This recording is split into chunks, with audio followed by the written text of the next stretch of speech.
आज हम बनाने जा रहे हैं अदरक का नींबू वाला इंस्टेंट अचार। आप इसे बना के उसी वक्त भी खा सकते हैं।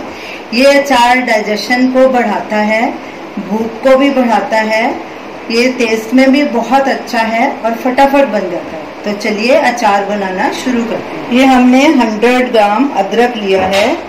ये रेशे के बिना अदरक है। इस महीने ये नया अदरक आना शुरू हो जाता है। जो रेशे वाला अदरक होता है वो खाने में भी अच्छा नहीं लगता और कड़वा भी होता है। तो ये जो अचार डालना है इसके लिए यही नया अदरक का इस्तेमाल कीजिए। तो अब हम इसको ऐसे छोटे टुकड़ों में काट लेंगे। पहले इसको आधा करेंगे, फिर ऐसे पतले पतले इसके स्लाइस कर लेंगे। आपको लंबा पतला जितना भी चाहिए काट सकते हैं। फिर इसके ऐसे पतले पतले लच्छे काट लेंगे, ये देखिए। और इसी तरह सारे अदरक के लच्छे काट लेंगे।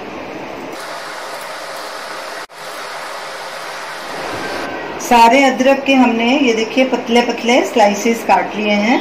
सबसे पहले हमने अदरक को अच्छे से वॉश कर लिया था और उसे सूखे कपड़े से अच्छे से पोंछ दिया था। और इसमें पानी बिल्कुल नहीं रहना चाहिए।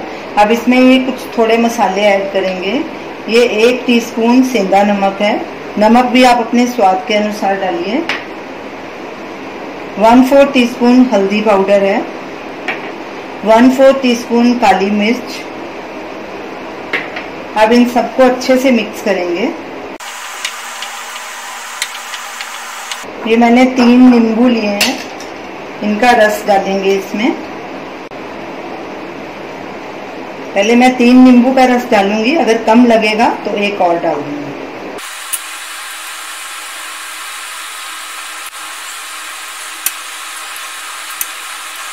मुझे ये रस कम लग रहा है, 1 नींबू और ऐड करूंगी।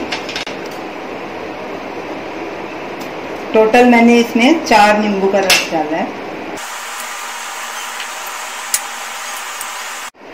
अब इसे अच्छे से मिक्स कर लेंगे। इसमें इतना ही नींबू का रस काफी है। ये अचार थोड़ा थोड़ा करके बनाइए क्योंकि ये फटाफट बन जाता है। ऐसे ही 100 ग्राम अदरक या 50 ग्राम अदरक जितना आपको खाना है उतना लेके उसमें नींबू और कुछ मसाले नमक ऐड करके फटाफट ये अचार तैयार कर लीजिए। अब इसे मैं एक छोटे बोल में ट्रांसफर करूँगी। तो ये रही हमारी आज की रेसिपी, अदरक का नींबू वाला इंस्टेंट अचार। इसे ज्यादा मत बनाइए, इतना ही 50 या 100 ग्राम बना के नींबू डाल के इसको अभी बॉटल में भर लेंगे और फ्रिज में इसे स्टोर करेंगे। तो ये अचार आपका हफ्ता भर चलेगा। तो थोड़ा थोड़ा करके बनाइए, इसे जरूर ट्राई कीजिए और हमें अपना फीडबैक दीजिए और हमें बताइए कि आपको ये हमारी रेसिपी कैसी लगी। हमारे वीडियो को लाइक कीजिए, शेयर कीजिए, हमारे चैनल को सब्सक्राइब कीजिए। Thanks for watching.